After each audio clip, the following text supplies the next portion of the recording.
Okay, really? Day two of the 100 book challenge, book two of the 100 book challenge. This is not something that I'm going to be able to sustain, everybody. So this is not going to become every day for 100 days. I do a video about the book that I just finished. You've seen episode 0, so you know that I'm reading 9 books at a time, and I had said there that I was kind of concentrating on finishing up 2.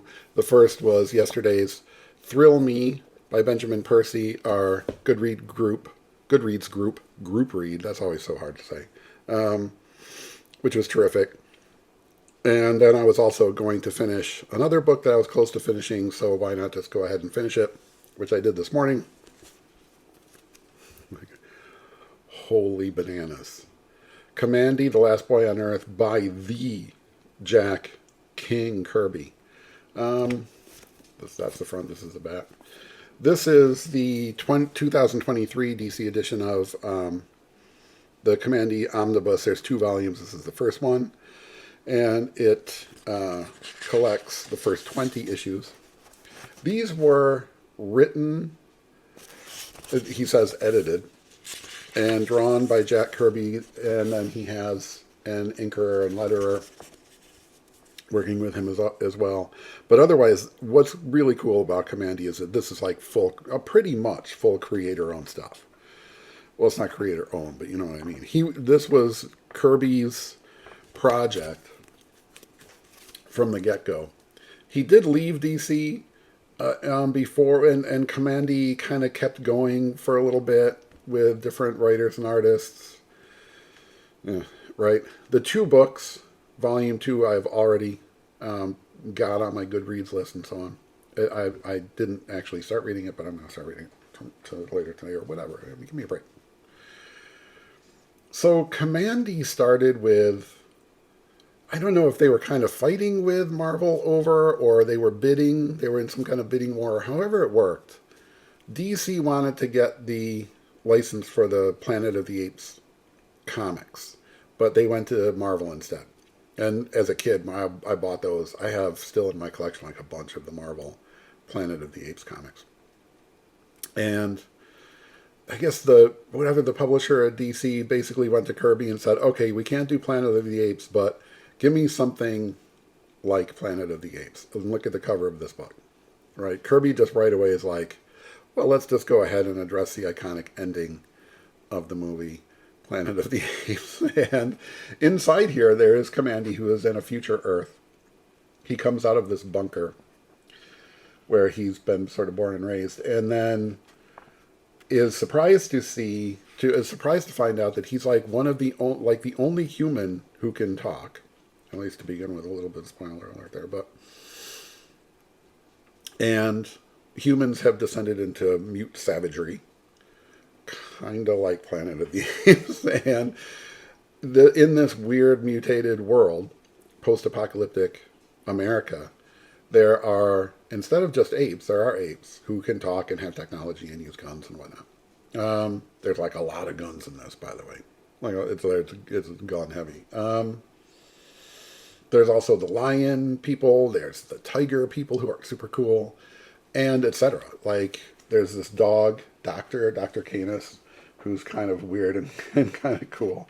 He meets some other humans who are like these guys who have these like weird radioactive powers. Some other humans, mostly who are just very Planet of the Apes kind of mute savages, right? Here's the lion men, just confused by all the old Earth statues. And so the whole first 20 issues are basically a tour of the United States, or at least sort of, I think they go as far west as Vegas. But the last 2 issues are he's in Chicago, they're in Ohio, they're in Washington, D.C. for a good bit. They go down like to Florida and stuff. And so we see a big chunk of the post-apocalyptic, radioactive, mutated North America. And it gets weird. It gets really weird. A lot of it is very over the top, like, it's a comic book from 1974. All these went from 73, I believe. The first one, issue number 1, was November of 72, sorry. And the last one of the first 20 here was August of 1974. Phil just about to turn 10, totally aware of this character, but still mostly just buying Marvel, Fantastic Four in particular, whatever, Conan, and so on. It gets super weird. Like, it gets really, really weird. It gets very, very weird. And Kamandi is the weirdest character. This is definitely not, he's not a superhero. This is not a superhero comic. This is a post-apocalyptic sci-fi thing. And so I think it must have been that Kirby was sort of like, well, I'm not telling a superhero story, so he doesn't have to be a superhero. He doesn't necessarily have to be the good guy per se. And throughout this thing, Kamandi just has this like chip on his shoulder. He has this crazy attitude. He's totally, I mean, not all the time, but he can be a dick. Like, Kamandi's a dick. And super entertaining and weird. And again, like I said, it's not like, we just kind of punch people until we knock them out. It's just blasting away with machine guns and,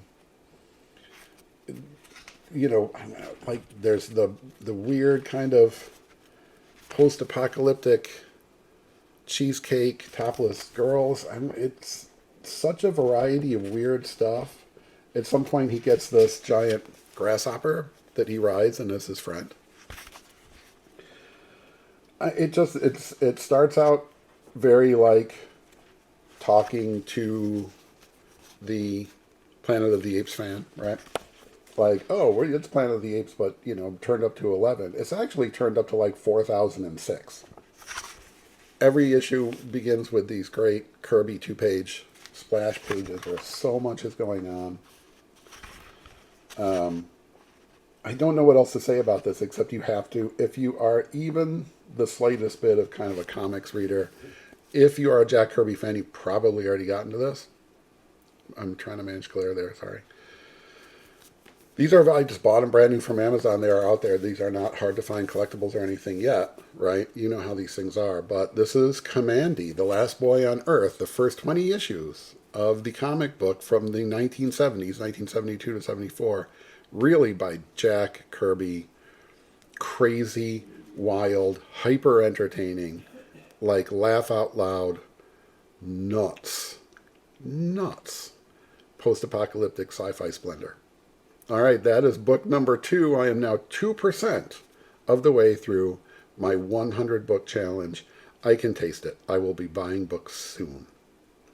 Maybe not, 98 days from now, but good start.